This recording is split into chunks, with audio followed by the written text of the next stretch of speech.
Hepinize merhaba, hoş geldiniz. Ben Ebru. Bugün şöyle ani bir açılış yaptım size. Normalde bugün vlog çekmeyecektim ama heyecandan dedim ki ben bugün vloga başlayayım, yarın da devam edelim. Şöminem geldi. Diğeri de bu hafta içerisinde gelecek. Bir de yatak odasına da bir tane aldım. Bundan daha ufak boy. Ama o kadar hoşuma gitti ki şu an önden geldiler. Arkadan da Senem'le Ziya gelecek. Senem'in sevgilisi bu işi yapıyor. O kadar hoşuma gidiyordu ki ben de almaya karar verdim. Mükemmel oldu. Salona tam istediğim gibi oldu. Biraz daha şu an değiştirdik düzeni gibi oldu. Bakalım size de en son ev turunda daha detaylı göstereceğim. Zaten çok yakında gelecek ev turu. Hani bana o yüzden ne zaman diye lütfen sormayın. Birkaç böyle bir şeyler var. Onları da halledeyim ki böyle çok size de fikir olsun istiyorum. Yoksa şimdi çekerim. Hani parça parça videoların içerisinde de çekerim ama merakınız kalmayacak. Ondan dedim ki en son tek bir videoda çekeyim. Zaten ev videolarımda, vloglarımda aralarda böyle görüyorsunuz. Öyle. Şimdi size göstereyim bakın. Arkadaşlar şöminemiz geldi, size çekmek istedim. Şimdi kurulacak, artık en son dekore ettiğimde de ev turunda zaten göstereceğim ama size şöyle çok heyecanlandım. Daha açmadan göstermek istedim. Şimdi Senemler gelince tekrar bakarız. Çok güzelmiş rengi, kocamanmış bir de. Şimdi buraya güzel bir köşe yapacağım. Çok güzel. Bayağı hoşuma gitti ya. Şimdi buraya böyle, bu bacasız şömine diye geçiyor. İçerisine işte yanmaz odun falan koyacağız. O şekilde bir dekoratif olacak. Yani aynı zamanda ısınma da sağlıyor ama bizim asıl amacımız görüntü. Bakın yaktık. Çok güzel. Zaten hamam gibi. Ama olsun. Biz camı falan açmayı çok seviyoruz zaten. Yani Serinlik geliyor dışarıdan böyle. şey diyecektim, diğer çift taraflı ya, yani iki taraftan da bakınca şömine gözüküyor. Onu o yüzden balkon kullanmam çok hoş olur. Balkonda evet, yazın belki balkonda alırım. Aynen, taşınabilir ya zaten. Ben neden bunu buraya düşünmüştüm biliyor musun? Bunun arkası açık ya. Diğer tarafında arkadaki nasıl, ben kapatmak için bunu oraya istemiştim. Şimdi hatırladım. Evet, şimdi hatırladım. Ama buraya da oldu. Arada buraya da getiririm. Değiştir. Kar yağacak dediler, yağmadı ya. Bir şeyler yaptım. Aperatif. Şu börek çok güzel oluyor. Bugün size bunun tarifini vereceğim. 100 milyon dolar sadece direkt. Spor salonu var, basketbol kortu var. Ondan Tatillerimi. sonra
Senem'le Ziya gideli bayağı oluyor bu arada. Ondan sonra ben bir aşağıya indim. Gülşah ablalar gelmişler, kayınvalidemleri. Yani onun arkadaşları. Birlikte oturduk, muhabbet ettik. Sonra hatta dedim ki gelin dedim, biz de kahve içelim. Bize geldiler, kahve içtik birlikte. Haftaya da bu arada kızlar gelecek eve. Işık yine bir şeyler oluyor arkadaşlar. Alıştık artık değil mi? Vlogmuslardan şu ışığıma alıştık değil mi? Durması ya, ben ne zaman göstersem artık o da bizim bir parçamız oldu. Bakın göz kırpıyor. Değil mi ama? Bizim bir fırçamız. Bizim bir parçamızsın değil mi artık sen? Sana söylüyorum. Göz kırp. Eğer ki beni duyuyorsan göz kırp. Vallahi göz kırparsa ne korkarım şu an. Şu an bir korktum, niye böyle oldu? Kendi kendimi korkuttum ya. Normalde hiç böyle korkmam böyle bu tarz şeylerden. Bu sefer korktum. Şimdi ne yapacağım biliyor musunuz? Benim köklendirdiğim bir pleğem var bu şekilde. Ama bu bayağı köklendi bu arada, bakın. Mutfağın ışığı bana biraz yetersiz geliyor. Şuraya bir ışık çözümleri bulmam lazım. Hatta şunun altına bir led ışık alayım diyorum. Bence güzel olabilir. Anlatıyordum. Şu pleğem tek bir dalı kopmuştu. Koptuğu için bayağı da köklendi bu arada, baksanıza. Ekeceğim yani, belki bir ihtimal diyorum büyür herhalde. Yani şu da tek bir daldı sadece. Bu da kalbe karşı bitkisi, ucundan hala uzayarak gitmeye devam ediyor. Bunu yakından göstermek istiyorum, bakın. En ucundan uzayarak büyüyor. Bunun da şöyle bir kökü var. Bunu artık ekmemin zamanı geldi. Bunu anneme hediye edeceğim. Bir de asıl kalbe karşı bitkimin bir dalı böyle çok incelmiş. Onu da ben kestim. O da burada. Böyle bir filizlenmiş minicik. Bu da köklenecek. Bu da kendime çoğaltmak için. Böyle bir ayda, yani 20-25 günde kökleniyor. Buna nasıl köklendirdiğimi göstermek istiyorum size. Hazır şu pleğimi da gelin birlikte dikelim. Sonra diğerini suya koyacağım. Nasıl yaptım hemen göstereceğim. Uf, köküne bakın. Ne kadar uzamış. Bayağı köklüymüş. Ben bu kadar köklü olduğunu bilmiyordum bunun. Bunu nasıl ekildiğini bilmiyorum ama şöyle... Oy. En azından şansımı deneyeceğim. Umarım tutarsın. Hadi bakalım. Sana güveniyorum. Güveniyorum sana Pilea. Hadi. Eğer sen de büyürsen, çoğalırsan seni de arkadaşlarıma ve anneme hediye edeceğim. Şimdi birazcık da can suyu verelim. Biraz daha verebiliriz. Bakalım, bunun gelişimini göreceğiz birlikte. Olur mu olmaz mı hiçbir fikrim yok. Normalde bu çoğaltılırken gövdesinden ayrılması falan gerekiyormuş. O şekilde büyümeye devam ediyormuş. Bu birazcık tek bir dal ama kökü var. Ürer mi bilmiyorum. En azından denedik şansımızı. Şimdi asıl diğeri için şu suyunu bir değiştireyim. Şu kadar bir su koyuyorum içerisine. Bunlar böyle dursun. Bunu daha dikmeyeceğim. Aslında bunun da dikilme zamanı geldi ama şimdilik dikmeyeceğim. Birlikte başka bir gün dikeriz. Burada böyle bir size püf nokta vermek istiyorum. Çok kolay bir şey. Böyle bir streç filmi alıyoruz. Bu şekilde böyle kaplıyoruz. Sonra bıçakla, bakın bu şekilde, şu an üzeri bu şekilde streç filmle kaplı. Bunu deleceğiz. Bir buradan deleyeyim, bir de buradan. Şimdi deldim. Bu deldiğim kısma çiçeği koyuyorum. Bu sayede kaymamış oluyor. Ve birkaç taneyi aynı anda köklendirebiliyorsunuz. Bunu da koyalım. Köklenmiş ama bu. Bunu da koyacağım. Bu şekilde bitkilerimi köklendiriyorum. Aklınızda bulunsun sizin de. Şu an o kadar uyku bastırdı ki size anlatamam. Geçen günkü videomu, yani bu YouTube'la alakalı bir video çektim size. Hatta üzerimde yine bunlar vardı ve şurada çektim. Onu size hemen yetiştirmek için, araya aldığım bir videoydu çünkü. Hemen yetiştirmek için size gecenin saat 5'inde çektim ya. Hani YouTube'da arka planda ne kadar zorluklarla, aslında hani motivasyonla çalıştığımı görebilirsiniz. Gerçekten sabah 5.30'da ve uykum yoktu. Çünkü gündüz gün içinde yine böyle bir saat kestirmiştim. Şimdi çok uykum var. Bugün erken uyuyacağım artık. Şöyle güzel bir uyku çekeyim. Batu da şu an yayında. Bu aralar Bitcoin'le alakalı bayağı bir düşüş var. Onlarla falan ekstra yayınlar açıyor. Bilgilendiriyor. Öyle o şekilde. Benim de şu an aşırı bir uykum geldi. Yapmam gereken birkaç işim var. Ama yarın pazar, yarına erteleyebilirim bence. Buna şu an hakkım olduğunu düşünüyorum. Yarın videosunu hazırladım. Bu arada videosu yarının YouTube'da bütün sorularınızı cevapladım videosu ve size bomba gibi bir haber verdim. O videoyu mutlaka izleyin o yüzden. Eğer içerik üretmek istiyorsanız, işte influencer olmak istiyorsanız falan, orada bayağı detaylı bütün sorularınızı uzunca ve detaylıca yanıtladım. Yani o videomu izleyen kimsenin bir soru işareti kalmaz. İşte sosyal medyadan, yani YouTube'dan, sosyal medyadan değil de YouTube kısmında AdSense'den ne kadar gelir elde edebilirsiniz falan. Gelirinden bile bahsettim. Her şeyden bahsettim açık açık. Belki birilerine faydalı olurum diye. Öyle, belki yarın da kahvaltıya gideriz. Belki evde güzel bir kahvaltı yaparız. Yarın da vlog çekeceğim size. O yüzden şimdilik görüşürüz. Ben uyuyorum. Yarın hop diye olsun o zaman. Hop. Nasıl bugündeyiz ama sizi hemen ertesi güne getirdim. Zaman yani YouTube şeyi bak bu. Zaman sizin için yok. Yani benim için şu an neredeyse 24 saat geçti. Siz... Time travel. Evet, zamanda yolculuk gerçekten çok keyifli bence ya. İzlemesi çok keyiflidir. Ama zaman yolculuğu mu? Yani evet, hani bir şey anlatıyorum mesela, ben onu bir süreçte çekiyorum size. Siz böyle hemen oturup izliyorsunuz. Bence çok güzel bir şey. Özellikle bu ev şeylerine falan çok güzel oluyor. Ay, bir sarma var. Burada. Biz yemek yedik bu arada. Canım karım parmakları incecik sarmış. Nasıl sardım ama? Nasıl? Üstünde fiyatı yazıyor. Şimdi onu göstermeseydin bari. İnsanları niye kandırayım? Sararım ama bir gün Var. sararız. Sarmışlığım var, sarmayı biliyorum. Bayağı da güzel yaparım bu arada. Annemle yapmıştık. Daha önce çok. Bu arada Evde evet, ben sarıyordum. Bak bunu ben yapıyordum evde. Bu arada Zamanım gerçekten- olursa yapıyorum valla. eşim olduğun için söylemiyorum, eli lezzetli yani. Sarmasından baklavasına ne yapsan güzel oluyor yani. Herkes yapamaz bak. Herkes her şeyi yapamaz. Teşekkür ederim. Şu an sesin duyuldu mu bilmiyorum ama. Çay demleniyor. Övdüm seni, çay dememiyorum ya. Yani kendime çay demeyeceğim, sana yok. Reyhan çayısı. Küçüksen bana demeyeceksin hatta. Canım istersen sana demleyebilirim. Teşekkür ederim sorduğun için. istiyorum. Ben sana hep soruyorum. İstiyorsan demleyeyim sana da. Bundan sonra sormayacağım. Bir dakika. Geçen gün ne yaptın? Geçen gün bir geldim içeriden baktım Ebru çay içiyor. Aşkım dedim afiyet olsun sağ ol aşkım dedim. Bu kadar. Kızıyorum. İnsan Kızıyorum sorar ben. bana. İnsan bana sorar. Uyumuyormuşuz biz. Şimdi couple boys. Nasıl bu kadar birebir aynı? Arkadaşlar Trendyol link bırakıyorum. Çünkü ikimizin de trend yok galiba. Hakikaten ha. Benim Trendyol. Senin bir ton daha açık. Trendyol karım aldı. Ben Teşekkür aldım. ederim karıcığım. Yediriyorum. Yemiyorum, içmiyorum, yediriyorum. Bayağı çok sağ ol ha. Bana çay yapar mısın? Ya çayı düğmeye basıyorsun, yapıyor aşkım zaten. Senin yaptığın daha lezzetli oluyor çay. Neden Ne bilmiyorum. yapmışsın? Koydun mu üstüne? Hayır ya öyle değil ki. Reyhan çayı istiyor. Tamam. Su kaynadı. Bunun üstündeki şey şu ne? Hayır küçük tek kolunu Sadece takıyorsun su mu ya. kaynattın? Evet tek Benim kolunu. dün yaptığım çay güzel değil miydi? Çok güzeldi. Ben sabah ondan yaptım zaten sana. Hayır. Şeydeki çaydan bahsediyorum. Senemlere yaptım. Evet ben de sabah o şekilde yaptım şimdi. İki tane şeyden koydum bir de bergamotlu çay koydum. Oldu mu güzel? Aşkım sabah içtik ya çayı. Tamam yapmışsın işte. Tamam sen yapınca daha güzel oluyor. İyi tamam ben yapayım. İyi hadi ben yapayım. Ama burada kaynatmaya basmışsın. Topumuz. Bu bardak ne? Bunu kendine mi çıkarttın? Onu sana çıkarttım. Hayır. Diğer bardak makinede. Hayır. Reyhan bardağısı. Reyhan bardağı makinede. Ha. Ama temiz galiba. Şimdi biri şey der. Görmemişsin Reyhan çayı olmuş. Her videoda Reyhan çayı Tutmuş yapıyor. 10 bardak yapmış. Çok kahve içince bazıları kahve makinesini göstermek istediğim için falan yaptığımı düşünenler olabiliyor da. Beni tanımayan yeni gelenler herhalde. Yeni gelen biliyor. Ondan hiç artık açıklama yapmıyorum bile o kadar. Bu sefer çok koymayacağım. Çok koyunca bayağı acı oluyor. Reyhan çayı değil bu arada. Bergamot çay değil mi? Ama Reyhan çayı. Reyhan'ın çayı ama beni de bak yanılttın. Ben şu an fark ettim. Reyhan çayı farklıdır. Reyhan çayı da var. Çay gurmesi konuştu. Sanki hepsi aynı çay değil. O porridge pastırmayla yenir mi? Benim canım tatlı istediği için porridge yapacağım. Bu arada yemeğimizin üstünden bizim 1,5 saat falan geçti bizim. Nedense Ay, geçti acıktık. de. Çünkü böyle hafif bir şeyler yedik bugün. Ne çok hafif yedik. Ondan acıktık. Ben yerim. Kamerayı Ne bir güzel çevirin. ben. Ben kamerayı bir çevirin. Sarma gömüyorum orada. O zaman malzemelerimiz bir tane yulaf. Ama bir tane yap. Bir tane mi ikimiz yiyelim? Ben bilmiyorum. Selam arkadaşlar, selam. Karadut özü dökeceğim. Batuhan. Benim şeylerden de izleyenler varmış. Grup üyelerime selamlar. Ay. Batuhan Çakmak. Evet, Vlogmas'lardan sonra Batuhan Çakmak'la mutfak sohbetleri ne ara vermiştik. Ebru'nun kanalını sabote etme videolarımı. Karım ya, var ya karım. Şöyle benim yulafı canım koyuyoruz. karım istedim diye şey Biraz yapıyor. fazla koyduk galiba.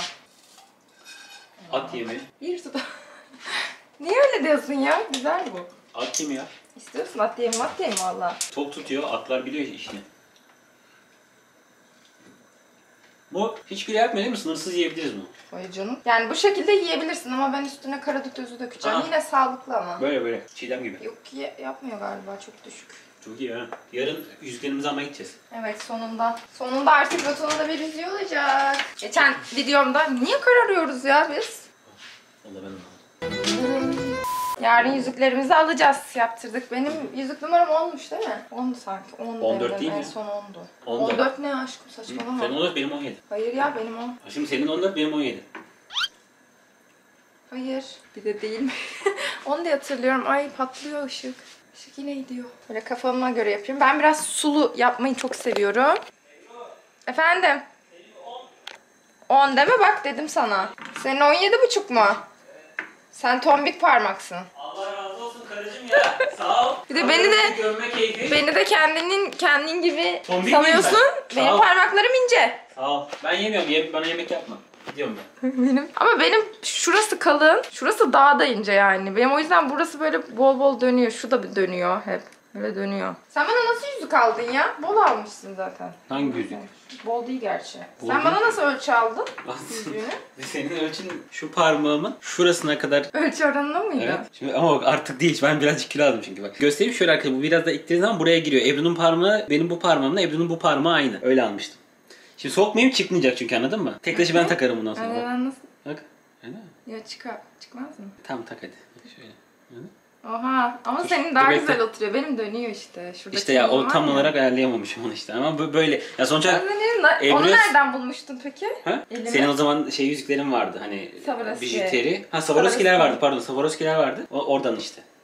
Bakıyordum ben sen arada sen çıkartınca bakıyordum öyle. Ya arkadaşlar sürpriz yapacak adam yapıyor her türlü yani. O yüzden ayarlayamadım falan ayaklarına girmesin kimse. Aa evet. Ya şey diyen var. Sürpriz yapmadım ayaklarına değil de. Sen aldırmışsındır. Değil? Benim yüzüğü sen aldırmışsındır Oğlum. diyen var. Gittim dedim ki bana dedim yüzüğü alacaksın dedim. Ya tek taş evliliğin şey değil midir? Alırsın yani. Bu yani şey. büyük olmaz. Ne var dudağımda? At yemi.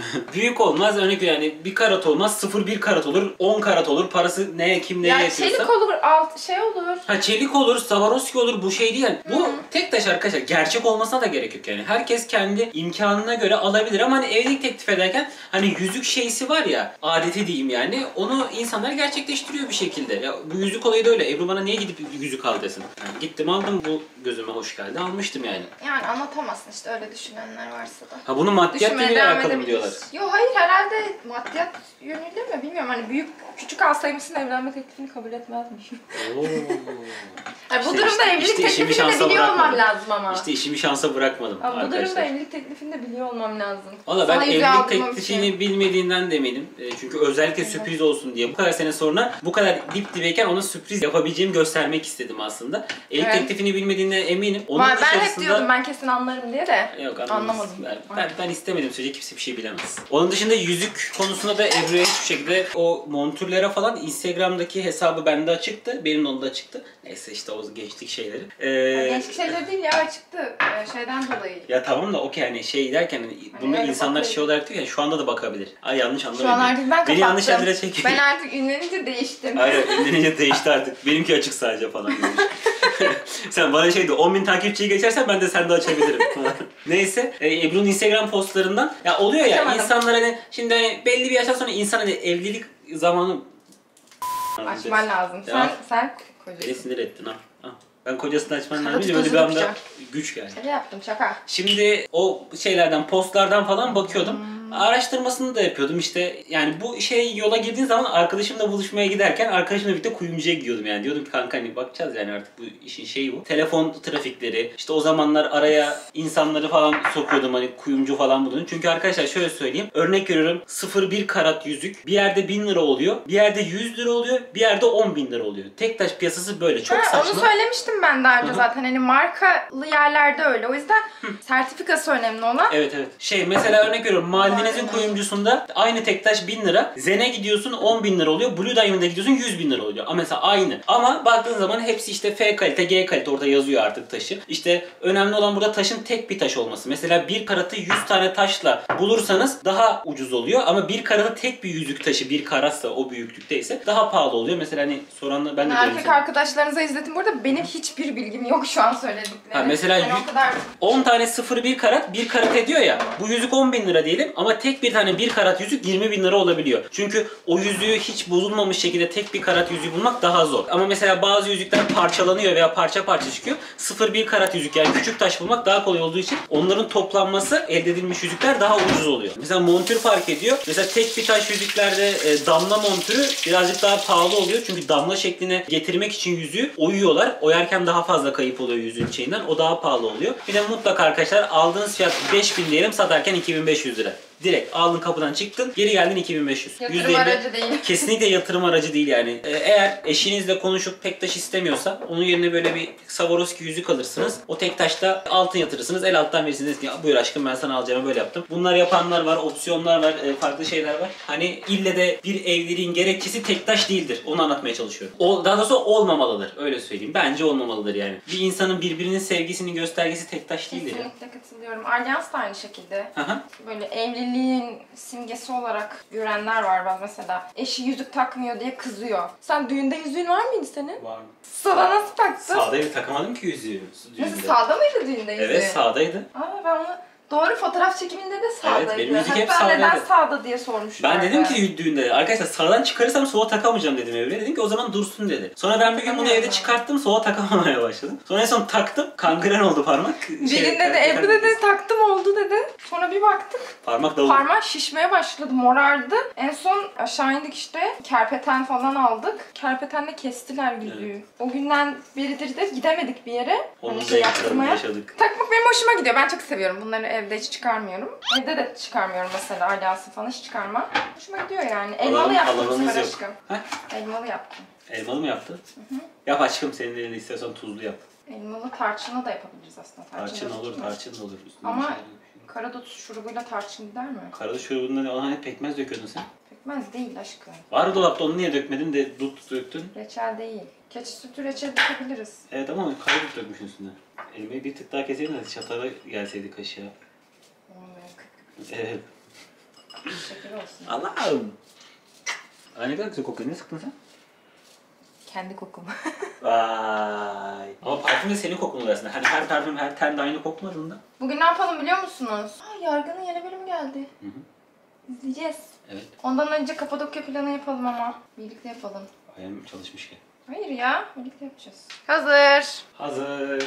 Poliçi bu sefer bu şekilde yaptım. Size şöyle göstereyim. Böyle pratik, aparatif, canım tatlı istediğinde. Hani bundan yapıyorum artık, biliyorsunuz zaten. Şimdi az önce hediyeleşme yaptık. Çünkü bugünkü videom planlarıma göre arkadaşlar ben yaklaşık 6 saat boyunca hani yüklenmesini bekledim ve yüklenmedi. İşlenmede kaldı video. Zaten uzun olduğu için işte edit süresi uzun, yüklenme, incelenme vesaire derken çok uzun oluyor. Yani 2 gün öncesi bile yetmedi bu sefer mesela uzun olduğu için video. Böyle bir tarz videolarda 3 gün önceden falan çekmek lazım ki anca yüklenmesi sürüyor. Modum birazcık düştü demeyeyim de birazcık işte hani zor kısımda size böyle mahcup olduğum kısım oldu. Çünkü planlarıma göre şu an yükleyip akşam 6.30'da yerinde olmak istiyordum. Ama olmadı. O yüzden de dedim ki ben de bugün hediyeleşelim. Gönlünüzü alayım. Çünkü beklettim sizi, biliyorum. Beklettiğim için dedim ki hediyeleşme yapalım. Yapmak istiyordum zaten. Çok güzel bir link hazırladım. Şimdi neler istediğinizi seçin dedim. Oradan seçiyorsunuz. Bir de bakın şimdi. Bakın burada şimdiden bir sürü istek gelmeye başladı. Bayağı. Ve daha yeni paylaştım bunu. Bayağı var. Nasıl seçeceğim ben bunu? Nasıl? Bitmemiş hala, devam. Bunlar arasından artık size seçeceğim. Umarım seçebilirim. Seçeceğimi düşünüyorum. Çünkü hatta şey yapanlar herhalde daha üstte görünüyor. Bakacağım. İyice bakacağım. Ben en çok mesela mesaj yazanlara aşinayım. Mesela birkaç tanesi şu an gözüme çarptı. Onlar arasından böyle şey atıp yarın bunu seçerim. Hani bundan da karar veremem ben çünkü. Bunlar arasından kaptan seçip size hediyeleşme yapacağım. Ara ara zaten Instagram'dan hediyeleşme yapıyorum. Tamamen içimden gelerek. Link de çok güzel bir link hazırladım. Hatta bir tanesi şey yazmış Ebru. Linkindekiler o kadar güzel ki seçemedik. İşte yazmış birisi. Ebru'cum linkindekiler çok pahalı, sana kıyamam, ben bir şey istemiyorum. Çok tatlısınız ya, sizi yiyeceğim. Ya hepinize vermek istiyorum şu an hediye ama arkadaşlar keşke o kadar şeyde olsam verebilecek. Yani hepinize vermek isterim şimdi ama burada bir en az 300 kişi yazmış. Belki 2 kişiye verebilirim belki ama böyle olursa ara ara daha sık yaparız. Bakalım yani daha böyle uygun fiyatlı seçenlerden de seçebilirim. Daha fazla kişiye seçebilirim o zaman. Şimdi çünkü seçilenlerden bir tanesi daha fazla olan işte kabanlar falan var. Onlara tabii yani birkaç kişi seçemem şu anki şeyle. Linkimi de hemen göstereyim size. Böyle arkadaşınıza falan hediye de alabilirsiniz.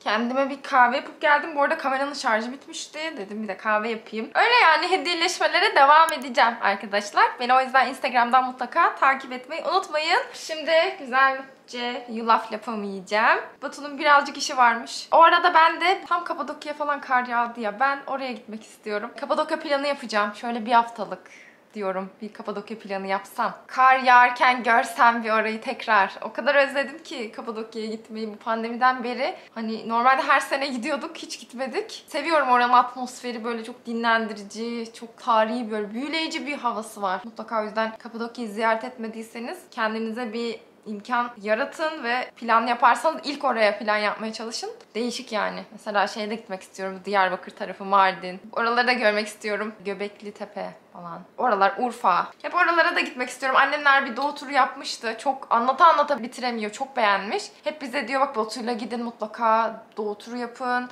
Çok güzel böyle orayı da çok seversiniz diyor. Bakalım oraya da çok gitmek istiyorum. Bir sürü gitmek istediğim yer var yani anlayacağınız. Bu arada önümüzdeki günlerde çok seyahat planımız olacak. Hani bu pandeminin acısını çıkartacağız. Hala vizemizi bekliyoruz biliyorsunuz. Almanya vizemizi bekliyoruz. Geldiği gibi yani birkaç gün içerisinde gelir diye düşünüyoruz. Geldiği gibi abimlerin yanına gideceğiz. 20 gün falan kalırız diyoruz. Oradan önce bir Kapadokya'ya gidelim diyoruz. Kapadokya'dan sonra Almanya. Sonra Almanya'dan dönünce de Maldivlere gideceğiz inşallah. Sonra da artık vizemiz bitmeden farklı yerlerde de böyle 3 aylık alırız diye düşünüyoruz. Farklı yerlere de gideceğiz. Böyle İngiltere'ye gerçek ayrıca vize almamız gerekiyor da. Hollanda olabilir, Paris olabilir tekrar. Batu çok istiyor orayı tekrar gitmeyi. Öyle yani eğer gidersek yaşadığınız çünkü tatil vloglarımı çok seviyorsunuz. Yani yaşadığınız derken yani sizi de yanımda her yere götüreceğimi bildiğiniz için birlikte gezeriz. O yüzden yani bir arkadaşım gibi artık düşünüyorum sizi. Nasıl arkadaşımla bir yere giderken böyle birlikte geziyorum hissiyat oluyor artık siz benim artık vazgeçilmezim oldunuz. Gerçekten eksikliğini hissediyorum. Vlog çekmediğim günlere şu Vlogmas'tan sonra özellikle eksikliğini hissetmeye başladım.